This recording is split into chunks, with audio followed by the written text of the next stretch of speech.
صبر کیا ہے؟ صبر یہ ہے کہ بندے کے آگے شکوہ نہ کرے، سارا شکوہ اپنے رب کے آگے کرے۔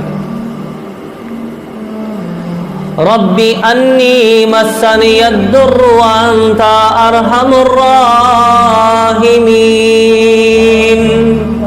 اللہ کے نبی نے یہ دعا کی، اے اللہ مجھے دکھ اور تکلیف پہنچی ہے، اے اللہ تو مجھ پر کرم کرنے والا اور رحم فرمانے والا ہے۔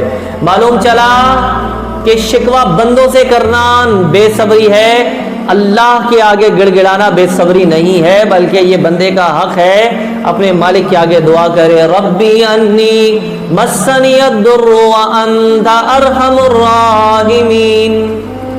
اے میری بہن، اے میرے بھائی، میرے دوست، جو کچھ تکلیف پہنچے اللہ کے آگے کہو، وہ رب رحمان بھی ہے، وہ رحیم بھی ہے۔ کیا ساری زندگی ایک جیسی رہتی ہے انسان کی؟ کیا ساری زندگی ہم اچھا کماتے رہیں گے یا ساری زندگی فاقے کرتے رہیں گے؟ ایسا نہیں ہوتا۔ کبھی اچھا کمایا تو کبھی فاقہ بھی ہوا، کبھی گرمی آتی ہے تو کبھی سردی بھی آتی ہے، رات آتی ہے تو دن بھی آتا ہے، خوشیاں آتی ہیں تو غم بھی آتا ہے۔ یہ زندگی کا مد و جزر ہے، زندگی رواں سفر کو کہتے ہیں۔ اگر تھم جائے تو زندگی کہاں ہے؟ اگر یہ ماحول ایسے ہی تھم جائے تو زندگی کا مزہ ختم ہو جائے۔ رب دکھ دیتا ہے، پھر جب بندے کو نوازتا ہے تو اس شکر کا مزہ ہی کچھ اور ہے۔ پھر رب دکھ دیتا ہے، بندہ جب دکھی دل سے رب کو پکارتا ہے، اس ٹوٹے دل کی پکار کا مزہ ہی کچھ اور ہے۔